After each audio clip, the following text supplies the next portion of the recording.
Hi guys, welcome back to my channel. Today I have a special request video. I'm going to show you how I make paper clip bows. I'm going to be making two. The first one that I like to make are out of paper, and that's just basically it, paper.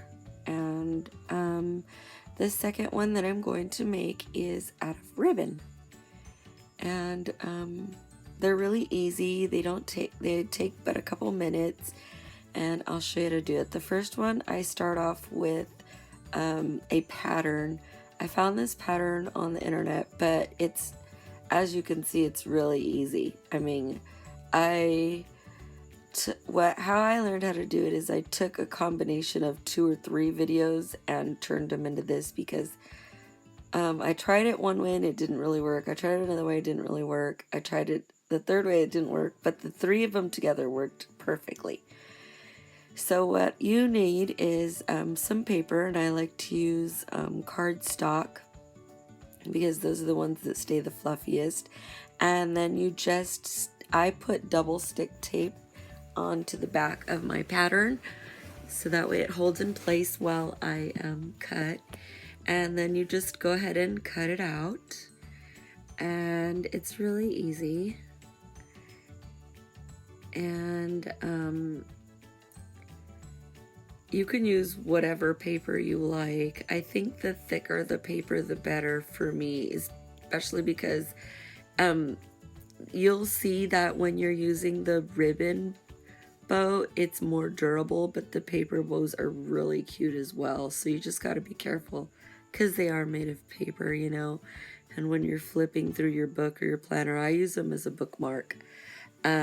They get like a little bit smashed up if you're not careful. So you basically take your pattern and you cut it out. And then I've been saving my pattern for a while. I stick it onto a little piece of cardboard as well, so that way it keeps it firm in my drawer and I don't get it all bent up. And then you want to take the bow part, and what you'll do is you'll need a pencil, and not one with ridges. You'll need a rounded pencil, and then you just kind of roll it along each side of the bow. I like to roll it until I see it getting into the shape of the bow, and you can see here how it kind of starts taking its shape. And that, I think, is the key to making the bows really cute, rolling it. And you definitely don't want to use a pencil that has ridges. You want to use a perfectly rounded pencil, and then you just keep rounding it and rolling it until you see what you like, how you like it.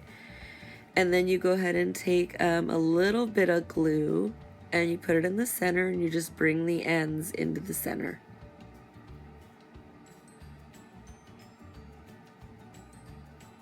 Be careful not to burn your fingers. And be careful not to use a lot of glue. That's a mistake that I've done, and it becomes really goopy and not very neat looking. So you gotta just barely use a little bit. It is paper, and you're gonna wrap it together, so you know, you can use it 2 different colors on 2 different sides, like the one that I just showed you. I'm gonna be making this one red on, you know, even the little back part, but you can do double colors if you want. And I just used red and green because Christmas is going to be coming up. Then I also like to take glitter washi tape.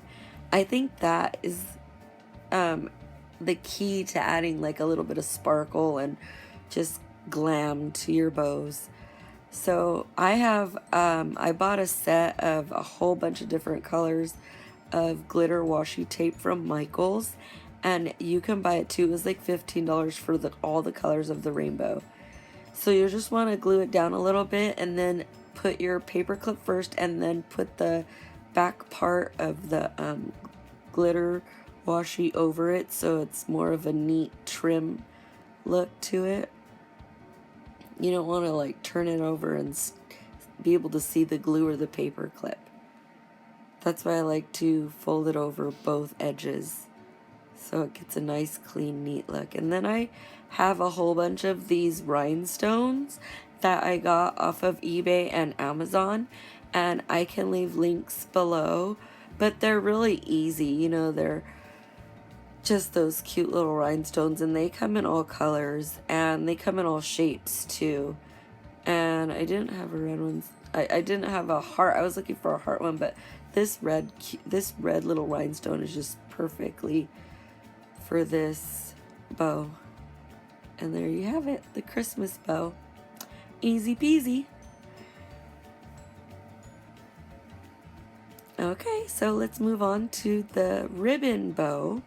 And you just want to take about 5, maybe 7 inches, depending how big you want your bow, of ribbon.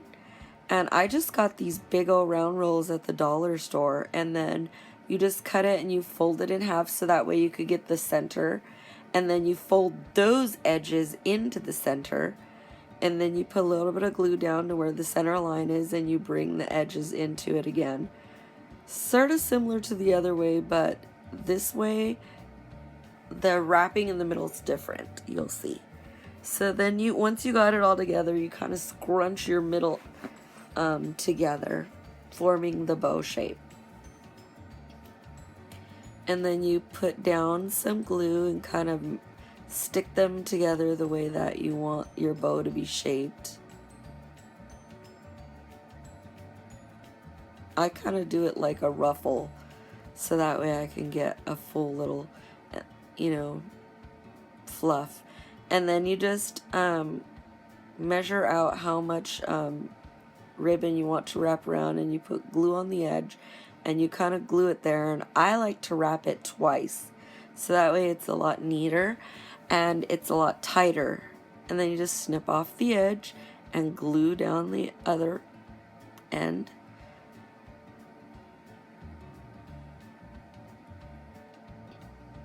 Again, being careful not to use a lot of glue, because the glue does make it look, if it's too much, kind of like raggedy, I guess.